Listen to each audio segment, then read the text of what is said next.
Welcome to the Sports Note for Sunday, April 6th, and the college basketball season is literally 24 hours away from being done. We actually saw the crowning of the women's national champions today. Congratulations to the UConn Huskies on their 12th and record-extending national championship. We actually saw the finals of the Fox Crown tournament, which was kind of like the alternative to CBI. Earlier today, and then the men's final will be decided tomorrow between the Florida Gators and the Houston Cougars. But still something that's resonating throughout the college basketball world is the stunning move of coaches lately, and none more stunning than what actually happened between College Park, Maryland and South Philadelphia, Pennsylvania just over a week ago here. And that was Kevin Willard leaving Maryland to go take the job at Villanova. Now, Villanova has not been to the NCAA tournament in the last 3 years after Jay Wright retired after 2 national championships, and Villanova was in the Final Four back in 2022, turned it over to one of his top assistants, Kyle Neptune. Neptune got Villanova to the NIT his first 2 years, and then despite a 19-14 record this year, they did not play in a postseason tournament. Not the CBI, not the Fox Crown, not the NIT, none of it. And Neptune was fired on March 15th. Now, here's where Kevin Willard comes into the equation. Kevin Willard has been an NCAA head basketball coach for 18 years. Started with 3 years at Iona College, then spent 12 years at Seton Hall, and has now been at Maryland the past 3 years. And in all of that time, this year was the first time Kevin Willard's ever been out of the opening weekend of the NCAA basketball tournament when Maryland advanced the Sweet 16 to play Florida, had Florida on the ropes for a good chunk of the entire first half and a good portion of the start of the second half here. And then Florida just kind of woke up, realized how good they were, and then pulled away for a 16-point win at the end here.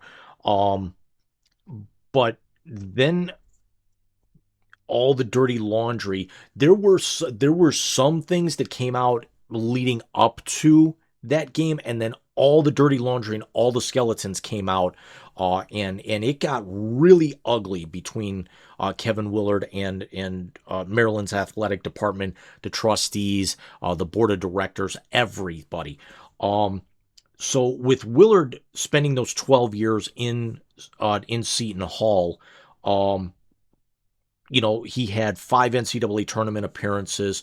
Seton Hall won the 2016 Big East Conference tournament, and he only had, I think he only had 1 losing season, and Seton Hall was well on their way to a Big East championship in 2020 before everything got canceled. They finished the year tied for first place in the Big East in the regular season, and then no conference tournaments occurred, and then the entire postseason gets wiped out, as really everything else, kind of did as well with all of college athletics for that 2020 year and the start of 2021 as well. But then Willard he signs a 7-year, $29.4 million contract with Maryland in 2022, and just 3 years into that is looking to either restructure or extend his contract with, again, do the math, still 4 years left on that deal. So you really shouldn't be negotiating a contract, despite the fact that this was Maryland's deepest run in the NCAA tournament in nearly 2 decades. Maryland had not made a Sweet 16, I want to say since right around 2014. And Maryland's only 2 trips to the Final Four were 2001 and 2002 under legendary head coach Gary Williams, with the latter resulting in the program's only national championship to this point, led by Steve Smith, of course. But then Willard is deciding to make it personal. Um, he's he criticizes Maryland's uh, handling of the basketball program, saying for as much NIL money is coming into the Big Ten with the expansion, and then adding in, the legendary UCLA. You add in Oregon, boosting that football revenue, and USC for football, and USC up until a couple of years ago had a very good basketball program. UCLA is always going to be there. Um, he kind of wants a little bit more of the pie here, and he also criticizes the university for not spending as much of that NIL money to booster the basketball program, where Maryland this year only lost 4 games in the Big Ten by a combined 9 points, and several of those were to top 10 teams. I want to say 3 of those were to top 10 teams, and it was still good enough to get Maryland a 4 seed in the West region in the NCAA tournament. So getting yourself a top 4 seed in any of the 4 brackets, regardless of where it puts you, because Maryland got shelved all the way out in Seattle, so they had to go completely across the country for the opening weekend of the tournament. And we're also going to end up being out west as well for the regionals. So Willard says that more of that money needs to come into the basketball program, which I can completely understand, because Maryland's basketball program can be a lot more profitable than Maryland's football program. Maryland's football program has not won double-digit games in over 20 years. They haven't finished better than third in the Big Ten since their first year in the Big Ten back in 2013. They've gone through multiple head coaches. They've made bowl games 3 out of the last 4 years, but they've only had and ended up having 7 or 8 wins. And these are middle of the week during Christmas season bowl games, like the Mayo Bowl or the Independence Bowl, things of that nature. And again, the basketball program, while they've not had the success in March, they've still gotten to March. And I understand that, you've got 360 NCAA teams, and you've got 68 going to March Madness. You've actually got another, upwards of 30 going to the NIT. You've got 15, 12 to 15 going to the CBI. So you've got easily well over 100 schools that are going to postseason play outside of their conference tournaments, which every conference has now. That things were, restructured with the Ivy League a few years ago, where now there is an Ivy League tournament. So Willard getting Maryland to the Big Ten conference tournament semifinals, and then getting them a 4 seed in a bracket that, for a conference that is a murderer's row, that or I'm sorry, a region that was a murderer's row, where you had Florida in that bracket. You had 2-time defending UConn as an 8 seed in that bracket. Maryland could have definitely caused a lot of damage. You had St. John's, the champions of the Big East, in that bracket, who had an outside shot of becoming a 1 seed. And then St. John's actually St. John's was actually the earliest top seed to go out in this tournament, not really, getting out of the first weekend at that point. But now Willard goes from Maryland, where he's got a chance to compete in the Big Ten.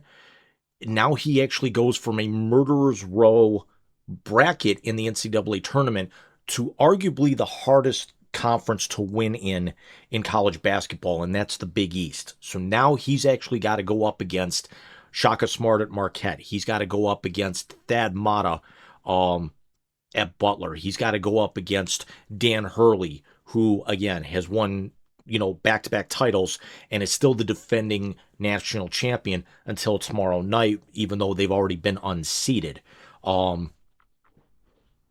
He's got Rick Pitino at St. John's, who, take all the controversy you want aside off of Rick Pitino's name, with everything that happened with Louisville, with the Boston Celtics. He's still a damn good coach. He's still a Hall of Fame caliber coach. And oh yeah, he actually, one-year conference. He's got Doug McDermott at Creighton, who's been there forever. He's been there. McDermott's been there 17 years.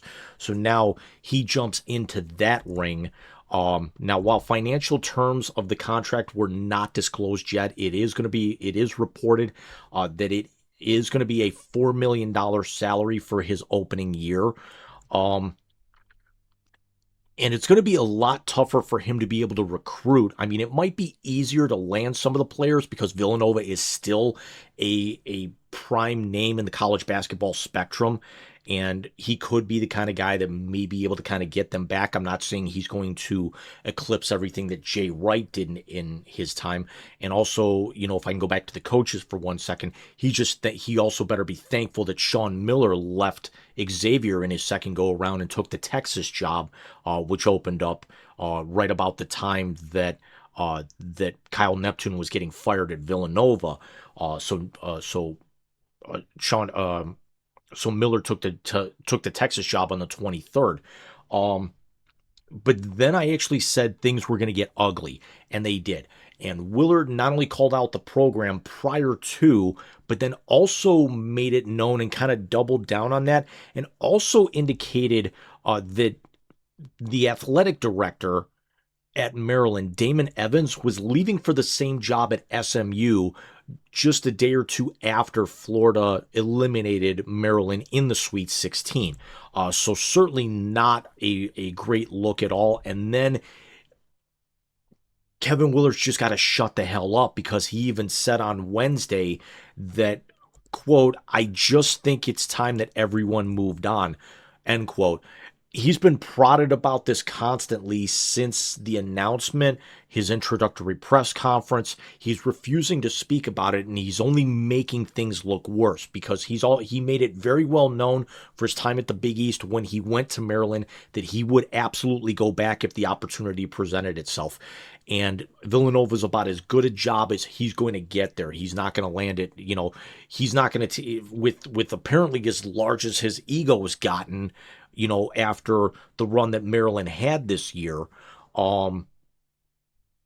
he's not going to take the Providence job. He's not going to take, he's not going to go back to Seton Hall. He's not going to take, he's going to go for one of the more elite programs in that conference. He's going to try and milk them out of as much money as he can, knowing that he can get that money with what they're making as the university. He's not, Dan Hurley's not going anywhere. Shaka Smart's not going anywhere.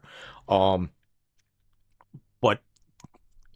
sometimes he's quickly going to have to learn that, yes, going back to the Big East is a big deal for him, and he has had success in the Big East, at least being competitive. But he's also going back at the absolute worst possible opportunity, especially with where all the programs are right now. You're going to have St. John's want to retool. You know for a fact that Dan Hurley's going to be looking to go into the portal, and be able to try and get them back to, getting into the second weekend of the tournament, if not getting back to the third weekend in the Final Four next year, this time next year. So he's certainly not going to be content. Creighton's always known for throwing a wrench into things. Can Marquette finally get up over the hump, which they're always that one program in that conference that gets there and you think they've got all the capability to do so, and they do, and something just bottoms out once March comes around. This year Marquette goes out in the first round, which is very unexpected for a Shaka Smart program, considering all the success that he's had at Marquette previously, and also with his time at VCU.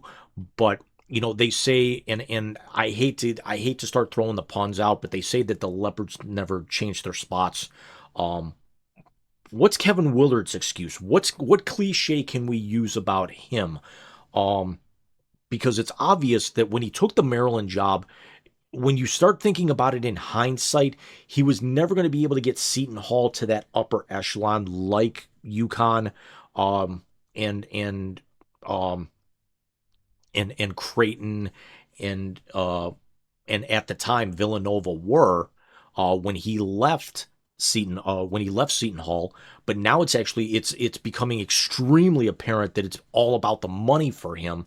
Um, because it's also been reported in the last couple of days that with the NIL money and the revenue sharing in the Big Ten, Maryland offered him six of the university's $20 million from the NIL revenue sharing, and Willard still passed on it to be able to take the Villanova job. So um, it may not be entirely about the money if that's going to be there, but then again, if you're also thinking if they're going to throw $6 million, was that 6 million a year? Was that going to be 6 million over the course of the last 4 years of his contract, so where he's only getting 1.25 bump, each of those years? Um, I'm sorry, where's my math at? It was 1.5. But um, it's still absolutely ridiculous how he's handled this. And the fact that every single national media outlet has actually taken Maryland's side on this. And if you have not seen the comments that Scott Van Pelt from ESPN made about the Kevin Willard situation, especially on the New Heights podcast with Travis and Jason Kelsey, I definitely recommend checking that out. Because as a former Maryland grad, he completely shoveled dirt and buried Kevin Willard. And quite honestly, for the character that he's shown over the course of the last week and a half here, since really all of this came to light, there's not enough dirt that you can throw on him. And I'm hoping that Villanova bottoms out. This is one of those stories where you hope that this ends terribly in the first season. Let them have all their success, but for next year, you really hope that Villanova is a middle of the road team and has a Scott Frost at Nebraska type experience where they go out and they hire somebody who's desperate enough to leave their current program in a very cushy offer at their current program to be able to come take the high profile job, and it completely flatlines. So let me know what you guys think. Whose side are you on with this? Have you seen the Van Pelt comments? Who do you like in the national championship game tomorrow night? Do you like the Gators? Do you like the Cougars? And I will be back with you guys very, very soon. Wise Guys on Sunday nights. We've got a little bit of a programming note. We've already got next week's show plotted out. We'll take the following week off for Easter, and then we've got our draft coverage. We hope that you guys will tune in with us either live or in the on-demand. And again, I will see you guys very, very soon. Take care.